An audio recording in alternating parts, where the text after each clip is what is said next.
मैंने अपनी ज़िंदगी में जब भी किसी से बात की है, या तो वो सियासतदान या फौजी या कोई खिलाड़ी।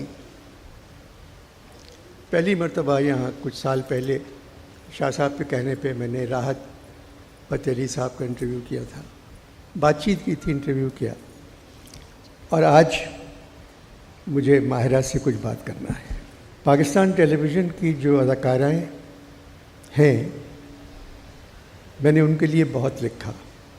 उज़्मा गिलानी, खालदा रियासत, समीना अहमद, सानिया सईद, रुबीना अशरफ, बुशरा अंसारी, बदर खलील, बहुत लिखा है इनके लिए।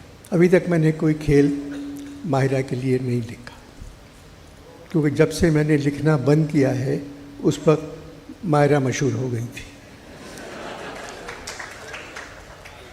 मैं माहिरा से बात शुरू करता हूँ। इस मैदान में क्यों आई? अस्सलाम वालेकुम। बहुत ज़्यादा नर्वस हूँ मैं इस वक्त आपके सामने बैठ कर। नहीं, मुझसे मत डरें, मैं उधर मुँह करके पूछ रहा हूँ। एक और अच्छा घराना, पढ़े लिखे लोग, बहुत अच्छी माँ, बहुत अच्छे बाप, पहली दफ़ा मेरी अम्मा मुझे, मामू बहुत अच्छे। इजाज़त कैसे मिल गई अदाकारी की?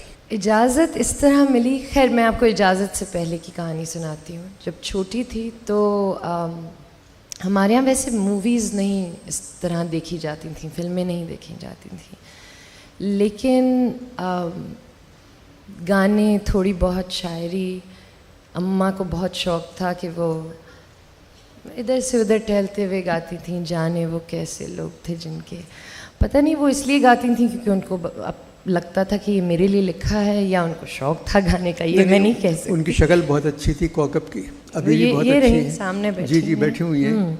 और कौकब मेरे लिए मेरी बेटी की तरह ही हैं। जब माहिरा पैदा हुई थी तो मैं हॉस्पिटल पे था जहाँ ये पैदा हुई थी, इनके बाप के साथ। तो ऐसी चीज़ें देखी थी, सुनी थी।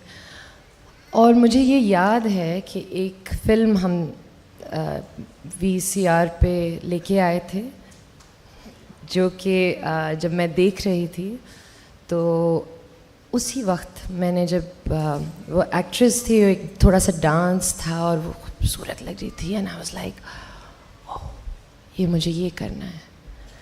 और आई थिंक यूं करना है या वो कर रही थी? वो जो कर रही थी वो करना है। और अम्मा को जाके शायद कहा भी कि ये मुझे ये करना है। और फिर एक चीज़ हो गई कि मैं हमेशा अपनी कज़न्स के साथ कहती थी कि मैं एक्ट्रेस बनूँगी, मैं ये बनूँगी। फिर थोड़ी सी एक पुशबैक भी था, क्योंकि नानी को ये बात को जमी नहीं, अच्छी नहीं लगी। उनका ये कहना था कि इतनी अच्छी पढ़ने लिखने में है तो क्यों जाना है इसको इस फील्ड में। अच्छा। तो मैंने कहा ठीक है। खैर, वो बात चली गई, मैं बाहर पढ़ने भी चली गई। वापस आई तो कुछ ऐसा हुआ कि गज़नफ़र साहब, जी। सब जानते हैं गज़नफ़र अली, पता नहीं आप लोग जानते हैं या नहीं, लेकिन उस वक्त इंडस म्यूज़िक MTV होता था और उन्होंने मुझे देख लिया। उन्होंने कहा तुम VJ बन जाओ। मैंने कहा मुझे VJ नहीं बनना, मुझे मूवीज़ में काम करना है। उन्होंने कहा यहाँ तो कोई मूवीज़ बनती ही नहीं है, तो तुम ये कर लो। तो उस तरह शुरू हुआ। इजाज़त मांगी अम्मा अब्बा से। अब्बा और अम्मा ने हमेशा एक ही चीज़ कही, और उस वक्त भी ये कहा था, अब्बा ने कहा था कि there is a consequence to everything in life, there is a price we pay. So long as you know that it's your life, जो करना है करो, मगर याद रखो कि जो भी चॉइस तुम करोगी उसकी एक कॉस्ट है, कॉन्सिक्वेंस है। और इस तरह शुरू हुआ। और फिर शुएब साहब की कॉल आई, और फिर तो शुएब साहब की कॉल किस लिए आई थी?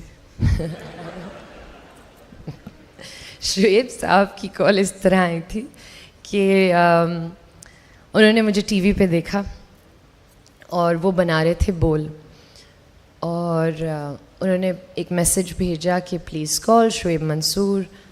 पता नहीं शोएब मंसूर मुझे क्यों फ़ोन करेंगे, हालांकि दिल में खुशी थी, और बहुत खुशी थी कि अगर ये हैं शोएब मंसूर तो ऑब्वियसली शायद फ़िल्म के लिए कॉल कर रहे हैं।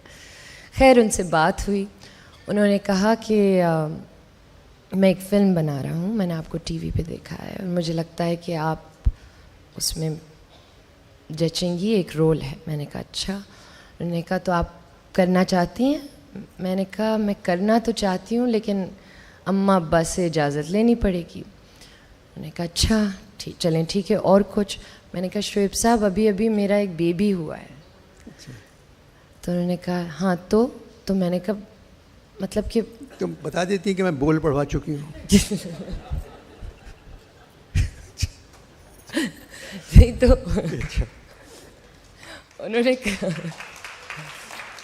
उन्होंने कहा कि तो क्या हुआ, बेबी हो चुका है?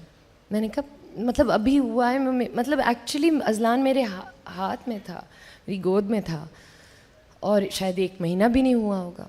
तो उन्होंने कहा तो क्या होता है? तुम्हें पता है कि हमारे ज़माने में तो बच्चे सेट पे हुआ करते थे। हाँ, वो जब डायरेक्ट बुशरा उस ज़माने में वो डायरेक्टर बदमाश होते थे। शोएब शरीफ आदमी है।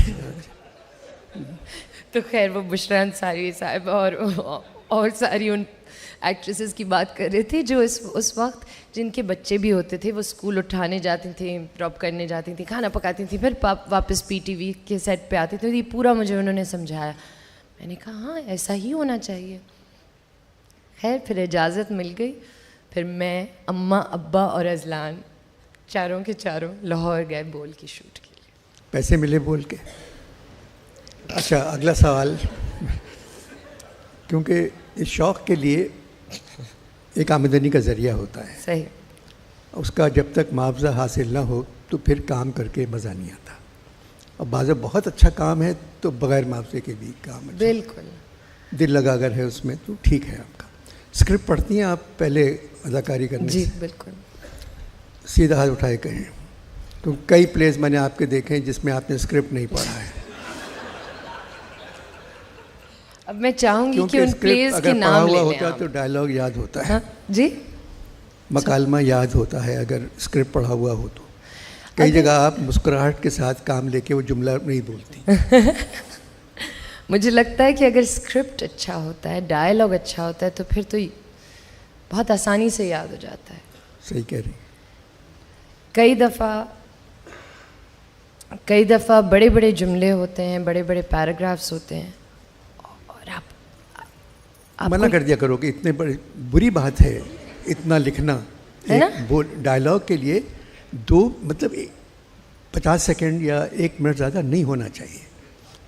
3 पेज की तकरीर होती है आजकल के स्क्रिप्ट में। 3 पेजेस तो कुछ भी नहीं है मामू। मतलब ऐसा होता है कि और वही चीज़ रिपीट हो जा रही है, रिपीट हो जा रही है।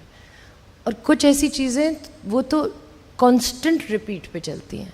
तुमने आज मुझे मेरी औकात याद दिला दी। हाँ, ये हर फिल्म में है। वो मियाँ बीवी हर से भी ड्रामे में है। ये हर ड्रामे में यही है। जी। ये जुमला खानसामा से मालिकन कहती है, आज मैं तुम्हें मेरी औकात याद दिलाऊं। बिल्कुल। मियाँ बीवी से कहते हैं मैं आज तुम्हें मेरी औकात याद। बेटी बाप से कहती है अब्बा मैं आपको आज आपकी औकात याद दिलाऊंगी। ये जुमला, और हर एक के दोनों के हाथ में सेल फोन।